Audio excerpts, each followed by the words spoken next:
The most shocking Yellowstone deaths that changed the Dutton family forever. The Dutton family saga has been defined by blood and sacrifice since Yellowstone first aired in 2018. Through 5 seasons, viewers have witnessed a staggering body count that rivals any modern drama, with each death serving as a pivotal moment in the ranch's storied history. From the series premiere to the controversial final season, mortality has remained the show's most consistent theme, with characters meeting their ends in ways both brutally unexpected and poetically fitting. These deaths haven't merely been plot devices but transformative events that redefined power dynamics and altered the trajectory of the Dutton legacy. After Kevin Costner's departure forced creator Taylor Sheridan to dramatically restructure the show's endgame, the final episodes delivered a violent conclusion to what began as a story about preserving a way of life. Through it all, Yellowstone reminds us that the only things that count are the things that last. First, John Dutton. The death that fundamentally changed Yellowstone's entire trajectory occurred when John Dutton, Kevin Costner, was murdered in his bed at the governor's mansion. Initially ruled a suicide, Kayce's military training helped him spot the truth. Professional assassins had executed his father. The revelation sent shockwaves through Montana and the Dutton family, launching the revenge-fueled final arc of the series. John's assassination marked the culmination of Jamie's betrayal, having hired killers through Sarah Atwood to remove the obstacle to his development plans. Despite Costner's behind-the-scenes departure forcing the storyline, the show managed to craft a death worthy of the character's stature, one that echoed back to themes of legacy and land that had driven the series from its first episode. 2. Jamie Dutton. The sibling rivalry that defined Yellowstone reached its inevitable conclusion when Beth finally delivered on her promise to kill Jamie in the series finale.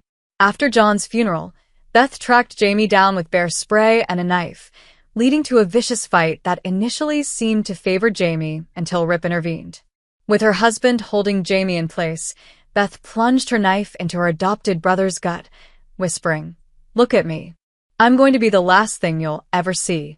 Beth's act of vengeance completed a circle of hatred that began when teenage Jamie took Beth for an abortion that resulted in her sterilization without consent. This murder represented not just revenge for her father, but for all the pain Jamie inflicted on her over the years. Afterward, Beth, Lloyd, and Rip disposed of Jamie's body at the train station, the Dutton family's nickname for the chasm, where they've dumped bodies for generations. 3. Sarah Atwood. Sarah Atwood, Don Olivieri, the calculating Market Equities fixer and Jamie's manipulative girlfriend, met a sudden end while on the phone with Jamie. As the only tangible link between Jamie and the assassins who killed John, she became a liability that couldn't be allowed to continue. Her death came just as Jamie's involvement in his father's murder was being uncovered, eliminating the key witness who could have confirmed his role. The clinical precision of Sarah's execution reflected her own calculating nature. She had orchestrated multiple deaths throughout her time on the show, only to find herself on the receiving end of similar deadly efficiency. Her relationship with Jamie had been built on mutual self-interest and ambition, making her death fitting as their shared scheme unraveled spectacularly. For Colby Mayfield.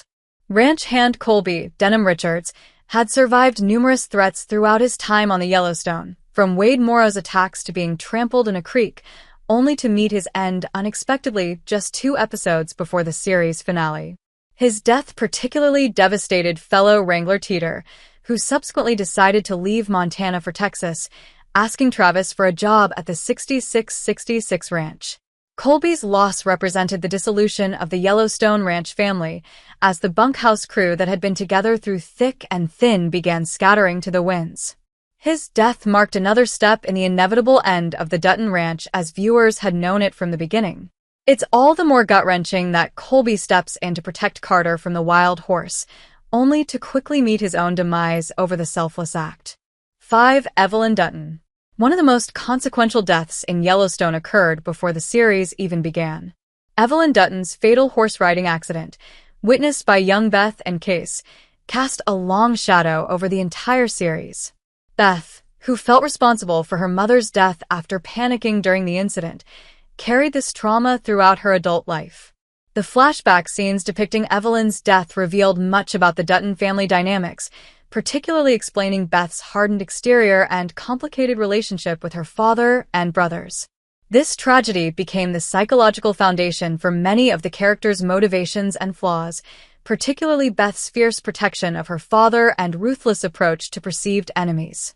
6. Lee Dutton.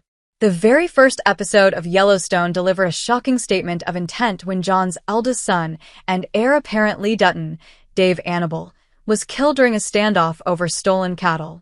His death at the hands of Robert Long, the brother of Kayce's wife Monica, established the series' unflinching approach to violence and created immediate tensions that would drive the first season. Lee's death created a power vacuum within the Dutton family, forcing John to reconsider succession plans for the ranch and drawing Kayce back into the family fold despite his resistance. The loss of his expected heir deepened John's resolve to protect the ranch at all costs, setting in motion the increasingly extreme measures he would take throughout the series. 7. Dan Jenkins. Real estate developer Dan Jenkins, Danny Houston, began as one of John Dutton's primary antagonists before gradually becoming something closer to an ally. His death came at the hands of the Beck brothers, who had him hanged from a tree in a brutal display of frontier justice that harkened back to Montana's lawless past. Jenkins' death marked a turning point in the series, where the true nature of power in the region was revealed, not as a contest between old ranching money and new development interests, but as something darker and more primordial. His demise showed how quickly alliances could shift in the Yellowstone universe, with former enemies John and Jenkins finding common cause against greater threats. 8. Assassins behind the failed Dutton hit. Season 3's shocking finale saw the coordinated attacks on the Dutton family, including a militia assault on the ranch that left multiple attackers dead as the action resumed in Season 4's first episode. The failed hit team's deaths foreshadowed the increasingly militarized nature of the conflicts surrounding the Yellowstone ranch, as shadowy corporate interests replaced individual adversaries. The militia members' deaths and iconic shootout scene demonstrated the ranch hands' transformation into something more akin to soldiers than cowboys, with their loyalty to the Dutton brand extending to lethal force when necessary. This bloody confrontation set the stage for Season 4's themes of retribution and escalating violence. 9. Garrett Randall. Jamie's biological father, Garrett Randall, Will Patton, met his end at the hands of his own son in a pivotal Season 4 moment. After orchestrating the attacks on the Duttons, Randall's influence over Jamie created one of the series' most compelling psychological struggles. Jamie's decision to kill his birth father rather than face Beth's blackmail represented his final, tragic capitulation to the Dutton family's hold over him. The murder also represented Jamie's ultimate failure to escape the cycle of violence that defines the Dutton world. Despite his attempts to forge a separate identity through his biological father, Jamie proved himself a true Dutton in the most damning way possible by choosing murder as a solution to his problems. 10. Wade Morrow. Few deaths in Yellowstone have been as viscerally disturbing as Wade Morrow's, Boots Sutherland. After terrorizing the ranch hands, Morrow was captured by Rip and the bunkhouse crew, who cut the Yellowstone brand from his chest before hanging him. This grisly execution served as both punishment for his betrayal of the ranch and a warning to others who might defy the Dutton code. Morrow's death illustrated the quasi-religious significance of the Yellowstone brand within the show's mythology. More than just a cattle mark, it represents a sacred covenant that, once broken, can only be cleansed through blood. The ritualistic nature of his killing revealed how the ranch operates with its own moral code separate from conventional law and ethics.